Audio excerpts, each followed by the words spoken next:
आइए आज की सबसे बड़ी खबर आपके सामने प्रस्तुत करते हैं। महाराणा प्रताप को हमने आज तक महान क्यों नहीं कहा? हम हमेशा अकबर महान क्यों कहते रहे? आखिरकार इस तरह की बातों को लेकर क्या अब यह माना जाए कि इतिहास को एक नए अंदाज में प्रस्तुत करने की कोशिश की जा रही है? योगी आदित्यनाथ ने आज स्पष्ट तौर से कहा कि चाहे आप अकबर की बात करें या औरंगजेब की बात करें, ये तमाम मुगलिया सल्तनत के शासक आक्रामक थे, आक्रमणकारी थे, ये हिंदुस्तानी नहीं थे। और इस बात को अगर लोग समझ लें तो बेहतर होगा। तो क्या आज हिंदुस्तान में इतिहास को एक नए नजरिए से देखने की कोशिश की जा रही है?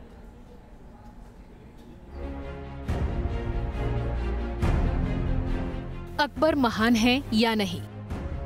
मानो देश में ये बहस दोबारा शुरू हो गई है और इस बहस की वजह है उत्तर प्रदेश के सीएम योगी आदित्यनाथ का एक बयान।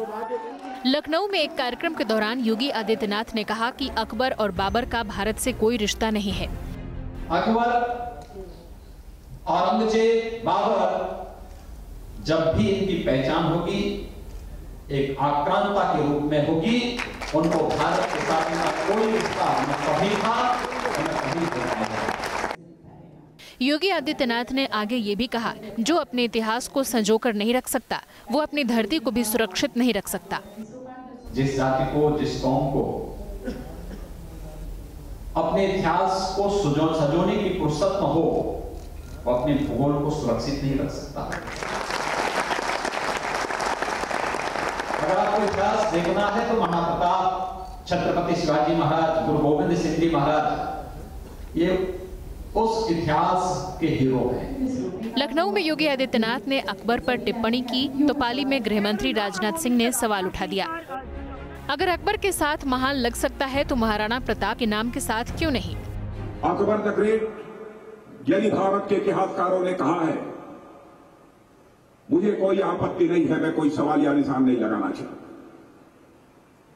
लेकिन हमारे देश के इतिहासकारों को महाराणा प्रताप के अंदर कौन सी कमी दिखाई दी कि महाराणा प्रताप को उन्होंने महाराणा प्रताप द ग्रेट क्यों नहीं कहा? यह बात हमारी समझ।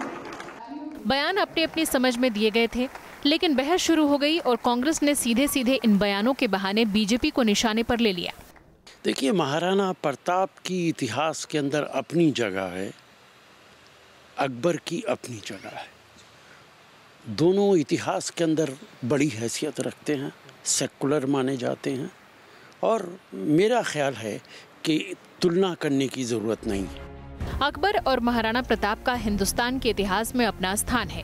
अकबर ने जहां पूरे हिंदुस्तान पर सल्तनत कायम की, तो महाराणा प्रताप को हमेशा ऐसे योद्धा के तौर पर जाना जाएगा जिसने मातृभूमि के लिए सर्वस्व न्यौछावर कर दिया। और आज इतिहास के ये दो किरदार मानो वर्तमान का हिस्सा भी बनते नजर आ रहे हैं। Team news nation. ट्रिपल तलाक एक ऐसा मुद्दा जिसके ऊपर देश के भीतर लगातार बहस भी जारी है और राजनीति भी। आज ट्रिपल तलाक के मुद्दे पर इलाहाबाद हाई कोर्ट की एक सख्त टिप्पणी सामने आई है, जिसमें स्पष्ट कहा गया है कि किसी भी पर्सनल लॉ को देश के संविधान के ऊपर नहीं रखा जा सकता। और उससे भी बड़ी बात, किसी भी पर्सनल लॉ को किसी भी व्यक्ति के बुनियादी हक के हनन का अधिकार नहीं है। खासकर महिलाओं के बुनियादी हक के हनन का अधिकार कोई भी पर्सनल लॉ नहीं इख्तियार कर सकता, क्योंकि यह संविधान के खिलाफ है। अब इस टिप्पणी के मद्देनजर आप समझ जाइए कि ट्रिपल तलाक की यह बहस कहां जा रही है।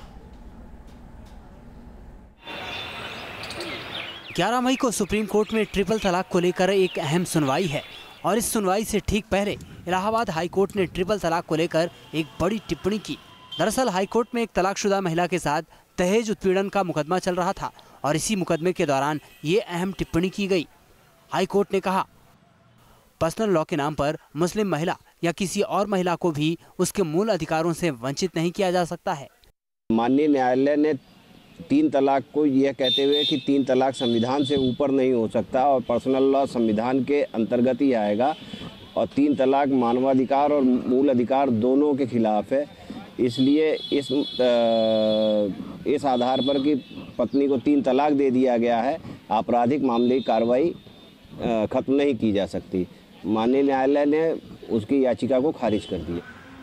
हालांकि जिस मामले में सुनवाई हुई उसमें महिला का तलाक पहले हो चुका था, लेकिन हाई कोर्ट की ये टिप्पणी सीधे उन लोगों के लिए कड़ी नसीहत है जो पर्सनल लॉ के नाम पर ट्रिपल तलाक को जायज ठहराने की कोशिश करते हैं। दरअसल all India Muslim personal law board ने ट्रिपल तलाक को खत्म करने की याचिका को अदालत में चुनौती दे रखी है। बोर्ड का कहना है कि ट्रिपल तलाक पर्सनल लॉ का मामला है। मोदी सरकार ट्रिपल तलाक को एक सामाजिक बुराई करार दे रही है, जिसके मायने निकाले जा रहे हैं कि सरकार भी चाहती है कि ट्रिपल तलाक या जुबानी तलाक की प्रथा खत्म हो। प्रधानमंत्री जी ने बहुत स्पष्ट कहा है कि इस पर सियासत नहीं होनी चाहिए, ये सुधार का मुद्दा है और इसमें समाज के अंदर से इस सुधार की दिशा में समाज आगे बढ़ रहा है। हमारे संविधान में प्रावधान है, हमारी कॉन्स्टिट्यूशन का फाइनल इंटरप्रेटर सुप्रीम कोर्ट है। सुप्रीम कोर्ट का फैसला आने दीजिए, उसके बाद इस पर चर्चा होनी चाहिए। हाई कोर्ट की टिप्पणी इसी तरफ इशारा करती है कि किसी भी मजहब के पर्सनल लॉ के नाम पर महिलाओं का उत्पीड़न जायज नहीं ठहराया जा सकता। Manvendra Singh, News Nation, Allahabad.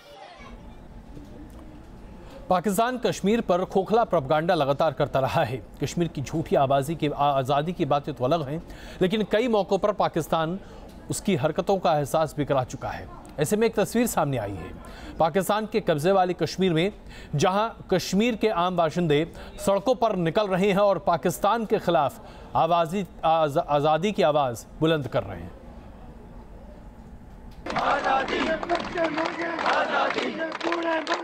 हमें चाहिए पाकिस्तान से आजादी। ये है पाकिस्तान के कब्जे वाले कश्मीर में रह रहे कश्मीरियों की बात।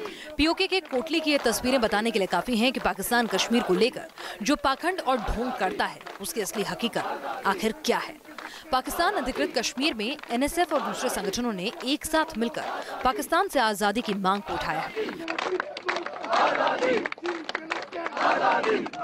कोटली में रात को शुरू हुआ ये प्रदर्शन अगली सुबह तक जारी रहा।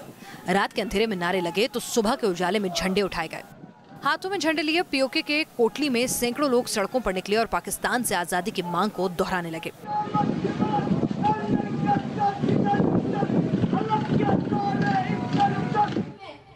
सिर्फ पुरुष ही नहीं बल्कि इन प्रदर्शनों में महिलाएं भी शामिल हुई। कुछ बुजुर्ग महिलाओं ने तो मंच पर खड़े होकर पाकिस्तानी हुकूमत को उसके जुल्म और सितम के खिलाफ ललकारा। पाकिस्तानी मकबूजा इलाकों में रहते हैं और पाकिस्तान के खिलाफ है। पाकिस्तान ने कश्मीर में अपने एजेंट पा रखे हैं। ये पहली बार नहीं है जब पीओके में पाकिस्तान से आजादी की मांग उठी हो। 6 मई को पीओके में हजीरा में डिग्री कॉलेज के छात्र सैकड़ों की तादाद में सड़कों पर उतर आए थे और उनकी जुबान पर भी बस एक ही मांग थी, पाकिस्तान से आजादी चाहिए। पाकिस्तान भले ही पीओके को कागजों में आजाद कश्मीर कहता हो, लेकिन हकीकत में पीओके के बाशिंदे जुल्मों के शिकार होते रहे हैं। उन्हें ना तो सरकारी नौकरियों में जगह दी जाती है और ना ही उनकी तरक्की पर कोई गौर किया जाता है। ऐसी करतूतें करने के बावजूद पाकिस्तान के हुक्मरान और उनकी फौज बड़ी ही बेशर्मी के साथ हिंदुस्तान से कश्मीर की आजादी मांगती नजर आती है। ऐसी आजादी जिसके ना तो कोई मायने हैं और ना ही कोई जरूरत। Team news nation.